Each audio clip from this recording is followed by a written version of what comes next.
Hello everybody, we are on week 5 and today we will continue on fraud number and critical flow.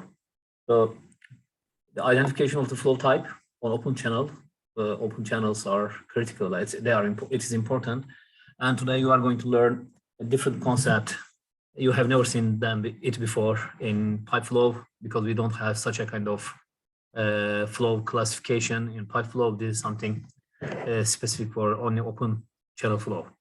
So the lecture might be not that long, maybe half an hour, but anyway, the topic is critical and it's important. So please follow me carefully. And if you have any questions, just ask me. I want you to understand the concepts very well. Then later we will continue on the further details on next week. So again, I am reminding you that your midterm is approaching. We agreed on the midterm date on last week. So don't forget that and update your agenda and just get ready for the midterm. And okay, do you have any questions at the beginning? Or otherwise I'm going to start, guys. Anybody has any comment? Would you like to add anything? Feel free, please. It's total. No questions for now. Okay, thank you. Thank you. And it's good that if you provide some feedbacks time to time, because I am feeling like I'm talking to my laptop. A bit crazy. So okay. Yeah, thank you. Thank you. Okay, so let's go. Let's go for the fraud number. Fraud number. So guys, again, this concept is only for open channel flow. You cannot have anything about fraud number and critical flow in pipe flow because it is not applicable there. This is about only for the flows having waves, okay? I mean, in order to have a wave on the top of the flow, it should be open flow. A pipe flow is not possible to have a wave. You remember that we have been categorizing the flow types like turbulent flow, laminar flow. It is something else. It is a kind of classification based on internal flow conditions, okay? And also we know that what is uniform flow or steady flow. These are some other things you have already learned in this course and the previous course in fluid mechanics. And today this is something new you are learning. It is flow type, the classification of the flow like subcritical, supercritical, and critical flow based on flow numbers, fraud number. Okay, let's have a look at that while I'm talking. Okay, there is one number, it's a fraud number, it's like Reynolds number, okay? And the fraud number is, as you just realized, that it is named after Froude, the inventor of the equation, I mean the number. And it's an important parameter that governs the characters of flow in open channels. It's about the speed, not speed, it's about the velocity of the flow, okay? It's about the velocity of the flow. It is dimension, there is no dimension. It is, there is no dimension in the, I mean the number, it's like Reynolds number, as I mentioned. And it indicates the influence of gravity on fluid motion.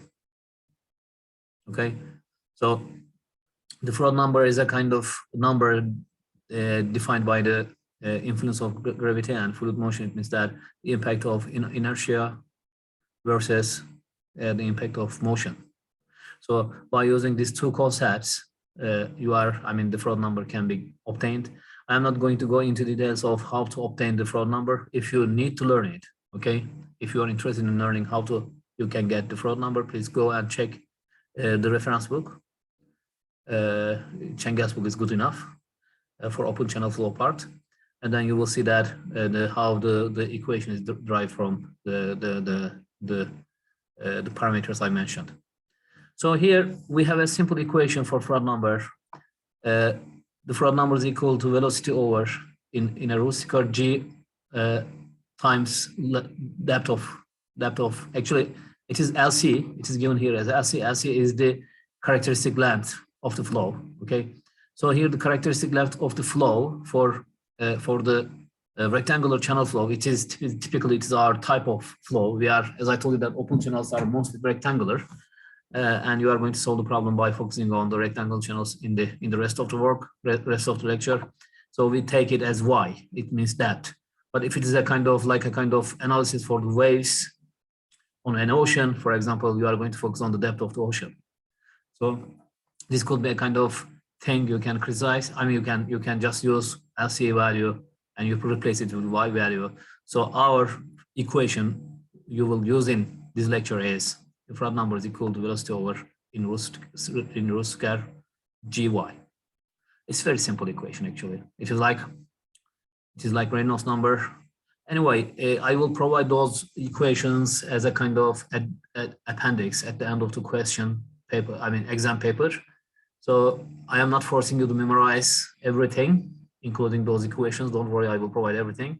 Not everything, but those parameters, maybe not Bernoulli, not very common parameter equations, but such equations will be provided for you. It might be not possible to remember what is the equation of Froude number. So I do understand. That's why that parameter will be added into the formula section at the end of the exam papers. And okay, let's assume that you have the velocity value and g is of course known, it's gravity of acceleration of gravity acceleration, and y is the depth of the channel. And if you put everything together, then you are going to calculate one Froude number. The Froude number, if the Froude number is less than 1, the flow is supercritical or rapid flow. Okay, so you can name it as supercritical flow or rapid flow. I prefer supercritical, but sometimes we are also calling it rapid flow. And in such flow, the flow is faster than the wave speed. I will explain what it is. Just be patient. And if the flow is equal to velocity, Froude number is equal to 1, the flow is critical flow. Okay, the flow is critical flow. And if Froude number is larger than 1, the flow is subcritical. Okay, so larger Froude number means slower velocity. Okay, the larger, if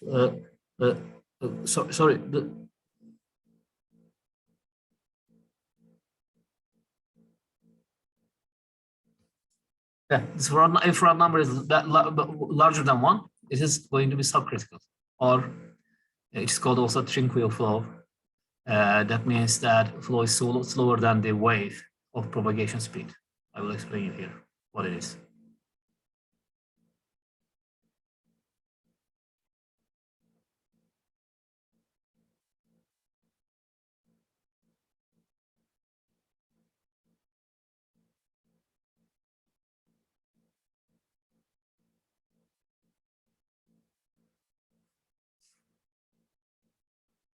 Okay, so and this figure is interesting. Think in that way, you are just next to river, like Ishim River, okay, and you are just throwing a stone on the river. And when that stone hits on the surface of the flow and the river, you are going to observe some waves, okay? If the waves are like this one, okay, you may see that here waves are faster than the flow. That's why it is expanding, okay? So in any time, for example, if water is moving that way, that much, but at the same time, if the waves are moving faster than that movement, it is subcritical flow.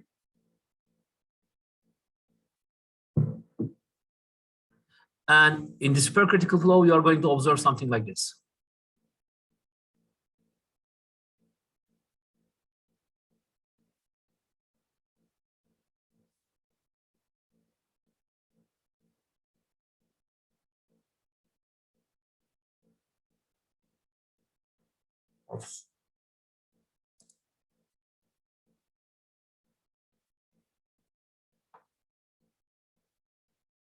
Oh, something happened, guys. Just give me 1 second.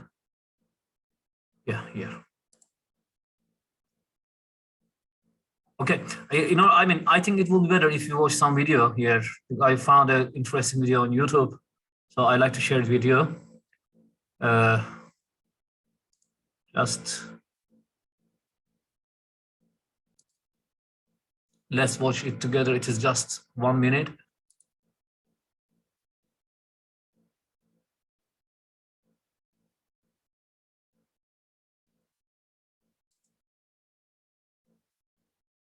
Do you have any question, Aslam? Aray, I didn't get it.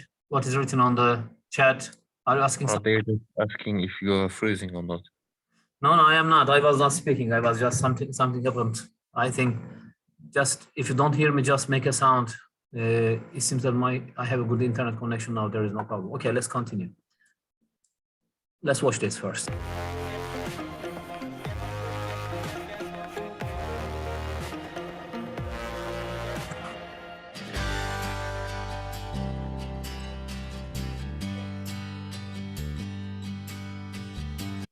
Okay, just here I'd like to stop the video and I will tell you something. We are going to do similar experiments in our lab section, okay? So you are going to make the practice by yourself to see that what is hydraulic jump, what is critical flow or subcritical flow. Okay, and let me explain you what's happening here. Water is approaching from left to right, and there is a blockage here, okay? And under this, it's a kind of channel with an opening at the bottom, okay? So this is a kind of typical structure for controlling the water flow, and water is approaching here. The velocity is not that fast if you compare it with the exiting velocity. So water is just going below the channel opening, and it goes faster here. But the same amount of water, okay, same amount of water, it means in terms of flow rate, you have on this side and this side, even though the amount is the same, but you see that the heights are not the same. You are not going to get a kind of equal distance in both of the channel. You will always have a kind of structure like this one. This is the main mechanisms which is happening in fluids while they are obscured by a kind of channel like structure as this. And this is a kind of very good experimental setup showing us that how the flow varies subflow and supercritical flow. And one more thing, guys, I'm going to explain not this week, but next week. A flow could be in two states. It could be supercritical and subcritical with the same energy, total amount of energy, okay? So what I'm trying to say that the total amount of energy on this right side and left side are the same. These are typically the same flow amount. However, this is faster than this one. It is the main difference, okay, between subcritical and supercritical flow. So a flow could be subcritical or supercritical with the same amount of total energy. Total energy, I will explain everything, but specific energy is a little bit complicated topic, but we are going to cover it next time on Thursday. But at this stage, you should know that what is subcritical and supercritical flow, and please observe what is presented in the video. You will see that on the left side, it is going to be subcritical flow. On the right side, it's going to be supercritical flow.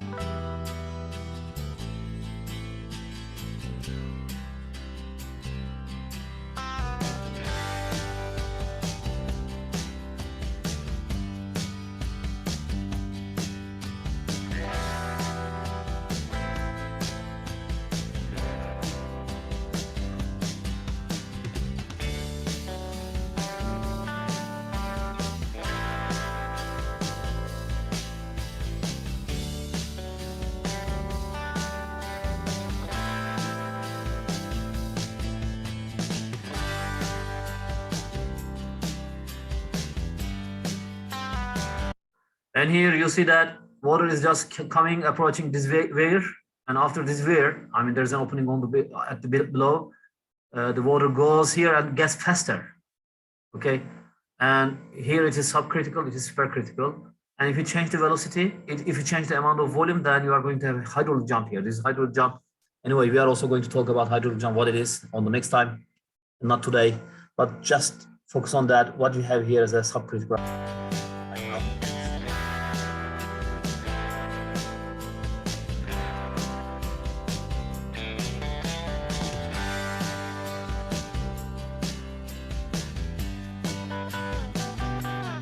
This is also an interesting part of the video I'm going to show you again. It is showing us that how the waves are behaving in different type of flows. And they are just creating some waves on the left side, subcritical flow, and also creating another waves on the right side, supercritical flow. And just try to observe with that how it is behaves.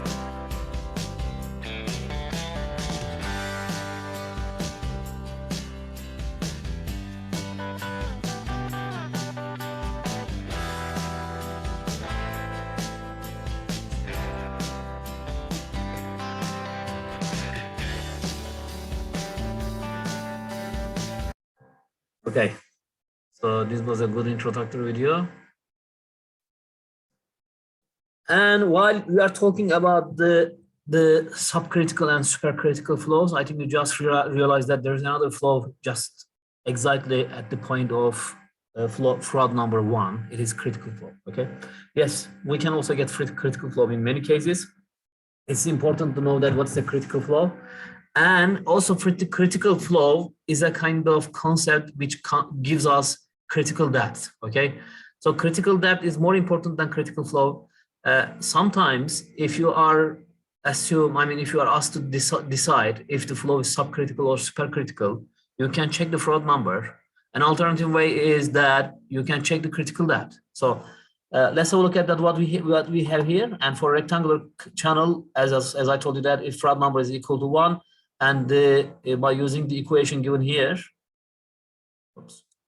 by the equation given here, okay, Froude number equation given here, you will assume that Froude number is equal to 1, and then you can calculate that the velocity is going to be equal to this. It means that the velocity here is the critical velocity, okay? And if you use the velocity, if you know the velocity, if you don't know the velocity, it's easy. Velocity is equal to flow rate over area, okay? Let's assume that velocity is equal to flow rate over area. And if you put it here, flow rate over area value, then you are going to get this value. And here, this by assuming that Froude number is equal to y, the depth you can get by making this assumption is that it is called critical depth, okay? So simply, you can calculate the critical depth by using this equation, flow rate square over G area square. And this is very simple equation again, and it's going to give you the flow, the critical depth. So what we can do, you can calculate the critical depth, okay? You can calculate the critical depth, and here, by assuming very rectangular channel, you can replace area with, again, B times critical depth, and then the equation gets even simpler, okay? The equation gets even simpler. You can use this equation or this equation, both of them are the same anyway. And by using this equation, if you calculate the critical depth, okay, critical depth is a kind of reference value for you. Let's assume that if your depth, actual depth in the flow, if it is larger than critical depth, you can say that the flow is subcritical, okay? It means that the flow is slower than the critical flow, because that's why it is rising up, okay? It is rising up. It's rising up, and the total amount of energy is exactly the same with the critical flow, with the same energy, specific energy, the point. But this is the comparison. If the depth of the water is larger than the critical depth, then it is subcritical. If the depth of the water is smaller than the critical depth, then your flow is supercritical. So this is second comparison you can use. You can use Froude number to identify if the flow type is critical or subcritical, or you can calculate the critical depth, and then you can use critical depth parameter by comparing the depth of water in the channel flow, and you can decide that if it's subcritical or supercritical. And this is the illustration of just the experiments I showed you a couple of minutes ago.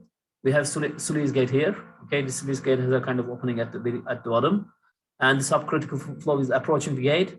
And then here under the sluice gate, it is just passing through, and then you are going to have a fast flow. It turns into supercritical flow, and after a certain point, that supercritical flow is losing the energy.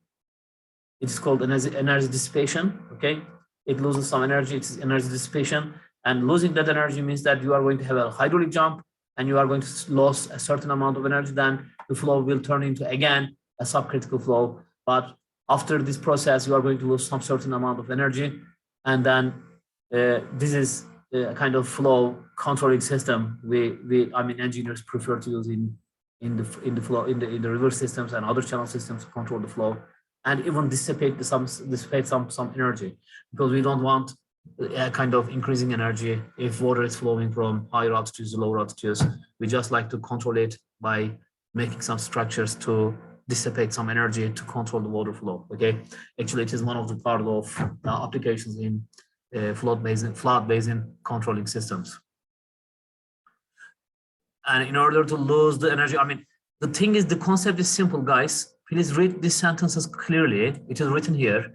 Water can accelerate from subcritical to supercritical. It means that, for example, if you have kind of steep channel, okay, it means that the slope of the channel is as high as promoting the acceleration of water flow, and water will accelerate by time, by distance. It will get faster and faster, and after a certain point, the subcritical flow can easily turn into supercritical flow. It is possible, okay? And there will be no energy dissipation. There will be no hydraulic jump. This process works in that way. Subcritical to supercritical, there is no hydraulic jump. But the other way, the other ways is also possible. I mean, a flow can turn into supercritical flow to subcritical flow.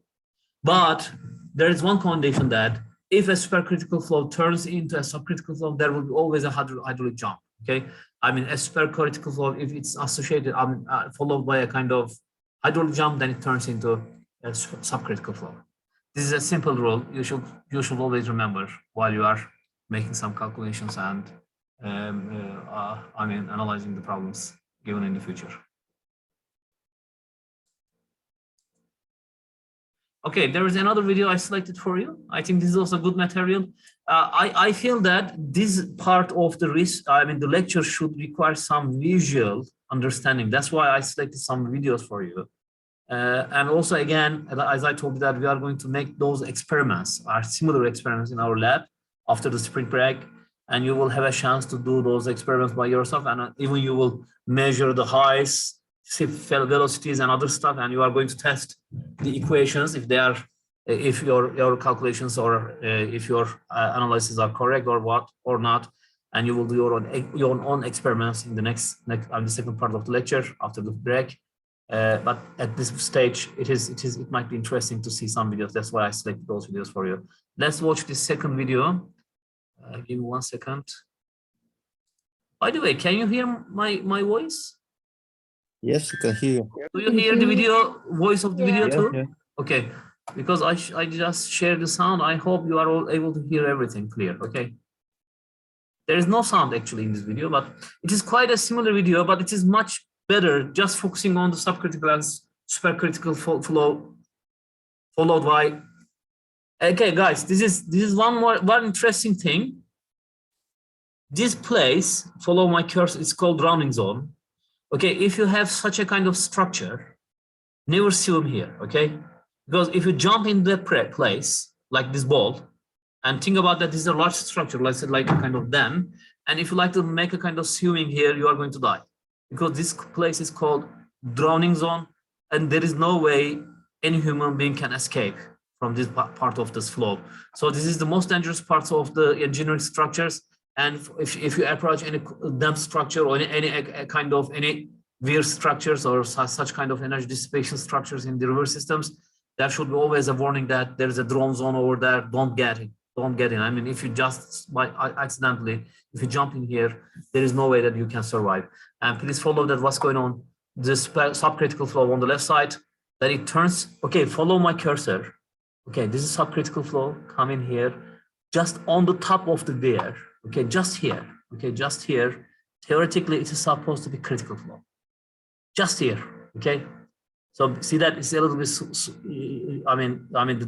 The depth is a little bit restricted here, and you are going to have just critical flow here. After the critical flow, your flow turns into supercritical flow, and if you increase the volume, then you are going to have hydraulic jump here. Let's watch it. I mean, in the experiment, people making the experiment just changing the flow rate, increasing and decreasing to show you that how fast, how early, how late the hydraulic jump is occurring. Now they are increasing the flow. Drown zone is getting decreased,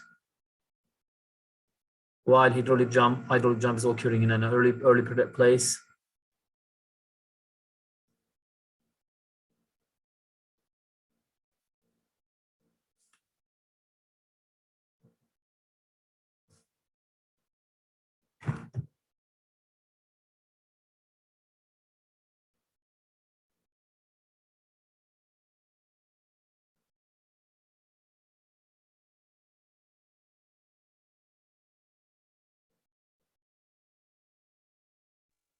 So the speed is changing, or Hey, they are just, going, it is going to be different now. Just I think they are just making a little bit slowly. Yeah, see that now they are just changing, not speed, they are changing the volume. Now they decrease the volume a little bit, and you see that hydraulic jump is just occurring far. And now they are increasing the volume, means more volume, more water is flowing. And see that the distance, I mean, the hydraulic jump distance is getting closer, closer, closer. So anyway, you are going to learn everything about hydraulic jump, where it occurs, what are the main parameters. This is very important in energy calculations in hydraulics in open channel flow. I am going to introduce you later in the coming week. But this week we are going to talk about the supercritical and subcritical flow and energy, specific energy. Specific energy is the next topic. I am going to cover it on next time, on Thursday. I think it is clear. This is also a good visual for us to explain that what's happening here. So basically they are just increasing the volume and decreasing the volume to show us that how the hydraulic jump is occurring. And again, look at that. This top is just for critical flow. It doesn't change. Did you realize that the height of the wave top is not changing, because under such conditions, the critical flow should be always at the same height. It's almost a perfect profile. It doesn't change, it doesn't go up. But the only thing is that the water is flowing faster or a little bit slower. It was not possible to observe how fast it is by eye, but this formation is, see that?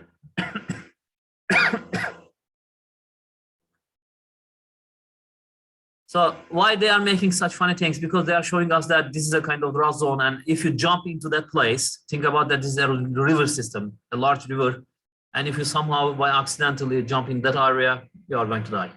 There is no way that you can survive. Okay, because it is a kind of highly fluctuating area. It always takes everything inside. I mean, it doesn't mean that it's not important that how good swimmer you are. It is the dead zone. So that's why many people are dying in canals and channels, open channels, if they like to swim in such structures, which is very risky. Okay, guys, this is the last thing I am going to show you today. After this one, I am going to also show you another video. It's an interesting video. I like it. I like to share with you.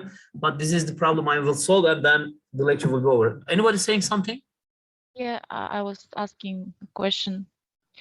So how they decrease the distance of hydraulic jump? They are increasing the volume of the flow, decreasing the volume of the flow. It is the main mechanism. I mean, it's about volume. You will learn it. Forget about hydraulic jump now. Okay, so we are not talking about hydraulic jump. Now we are talking about subcritical flow and supercritical flow.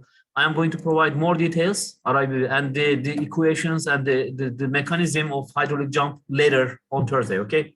Just be patient. Maybe not Thursday, I mean, in the coming days. Okay, let's have a look at this problem. It is a simple problem, actually. We have a flow here, and the volume is 0.2 cubic meter per second, and depth of water is 0.15, and the width of channel is 0.4 meter. And now the question is that determine the type of flow. And don't forget that there are always two possibilities in open channel. The flow could be subcritical or supercritical, okay? So what I'm saying that the same amount of volume, okay, guys, listen carefully. You can carry the same amount of volume with a subcritical flow or supercritical flow, as you've seen in the videos, okay?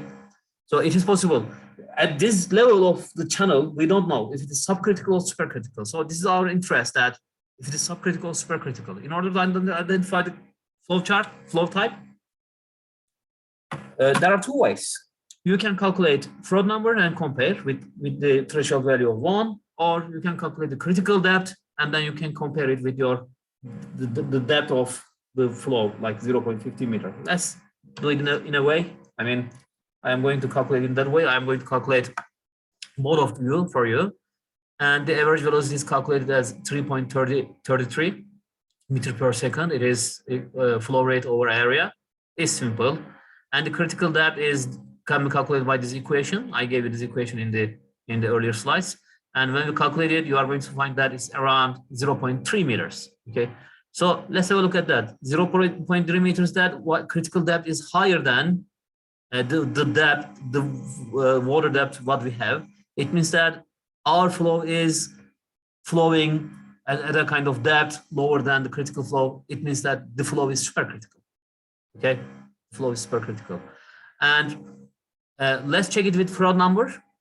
And the Froude number can be calculated by using this equation, and we put everything together in the equation. Then we got the value of 2.75. And if you compare this value with 1, you will see that it is larger than 1. It means that flow is supercritical. So both methods confirms that they are actually the same, ending in the same way. And both methods are comparing, giving us that the flow is here is supercritical. Most probably, at this example, we are just looking at this place. Sorry, just give me 1 second. This is going to be uploaded again. Most probably, we are just looking at somewhere here.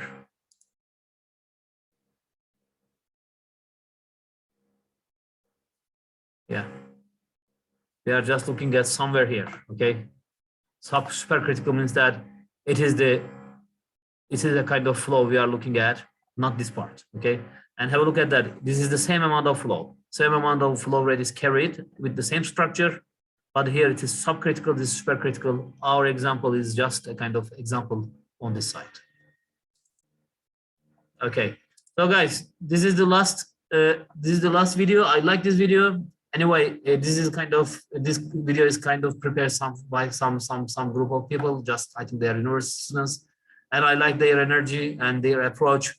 Scientifically, it is arguable. Okay, I am not telling you that they are telling exactly the correct fact, but by logic, they did a good job. That's why I like their approach, and I like to share with you. This is a kind of interesting challenge.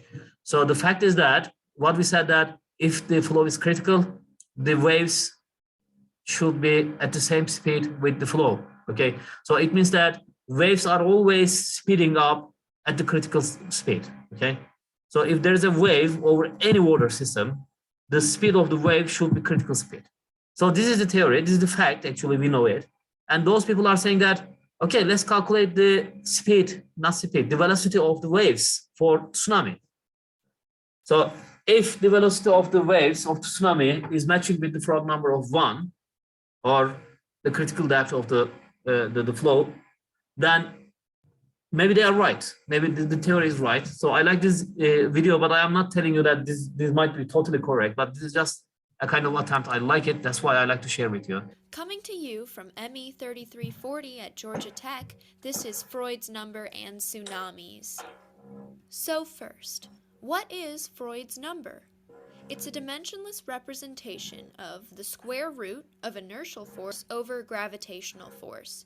This ratio indicates gravity's influence on fluid flow.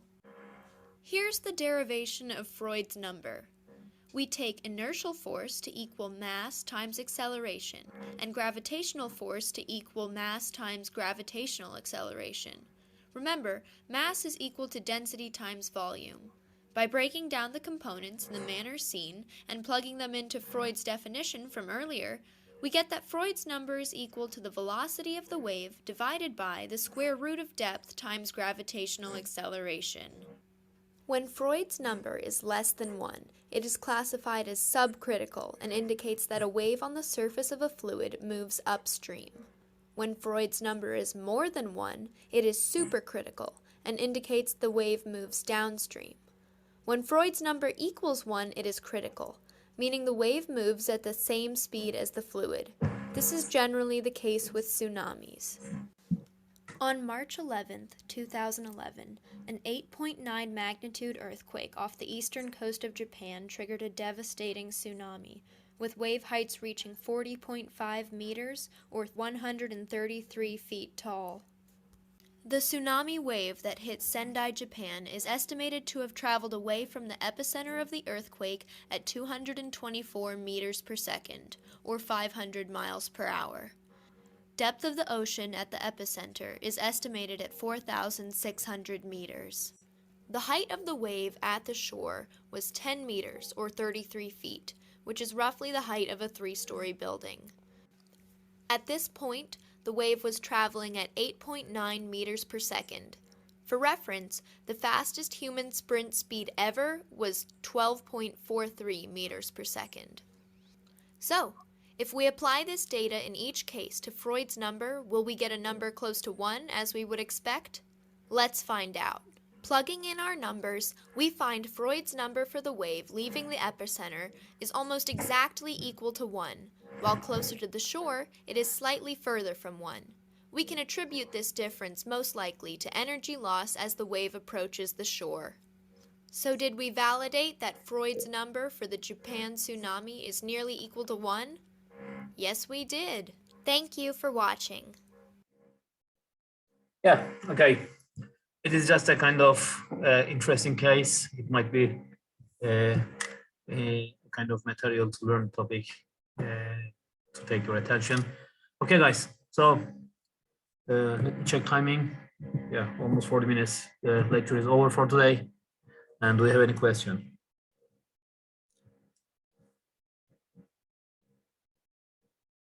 No.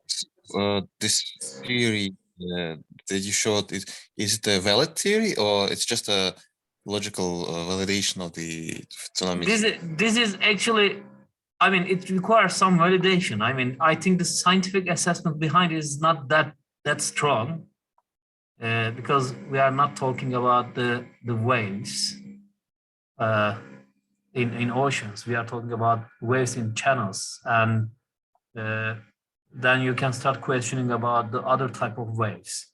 But in theory, I checked out that it might be possible that the tsunamis might have a kind of a critical speed, I mean, critical flow speed.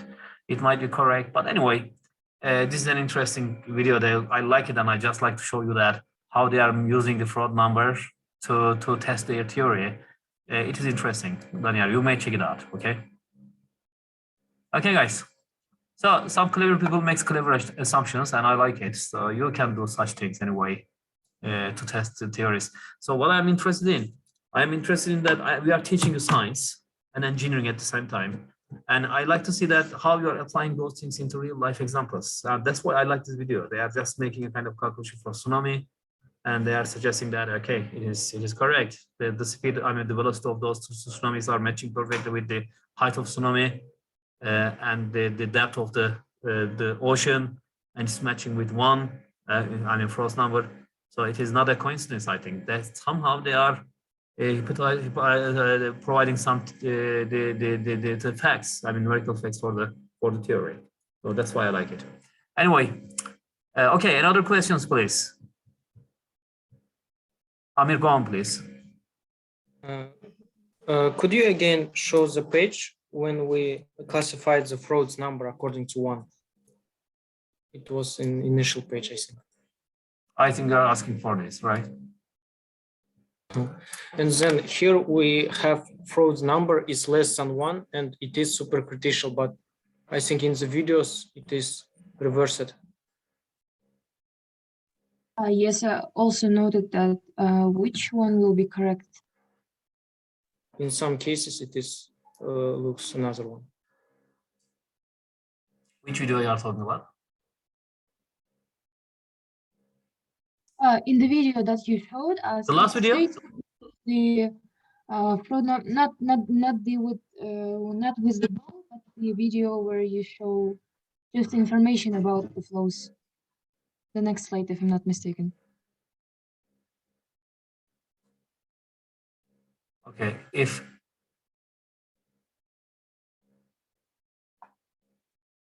So in these videos, they say that the Froude number greater than 1 is supercritical flow. yeah, it is supercritical. So yeah, this is not correct. Oh, thank you very much.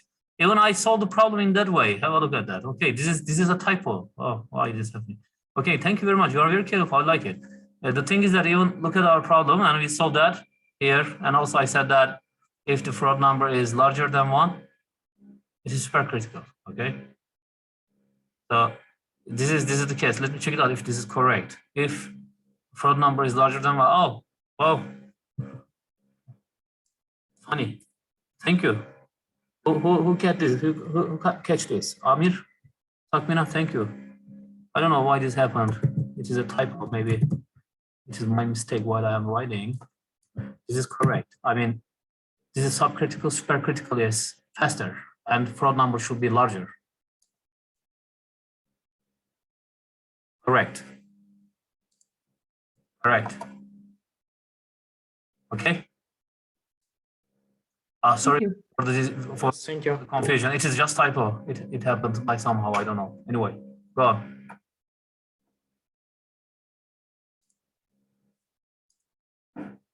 Any other things you like to add? Oh, thank you, Amir. You are very careful. Good. Supercritical. Yes, that's correct. Subcritical. Even I was reading it like supercritical. Rapid flow. Flow is faster. That's correct. This should be larger than 1. Flow number. And even in the example I told you, I should just show you that here it is. Yes, it is supercritical. This information typo. There's a typo here. I fix it. Okay. Thank you. Thank you. That is good. Thanks for your careful attention. Any other questions, please? Or anything you'd like to add? No? Okay. It is the end of the lecture. Thank you, guys. Bye. Okay. See you. See you next time. Bye-bye. Thank you. Bye. Thank Bye. you. Goodbye. Bye-bye.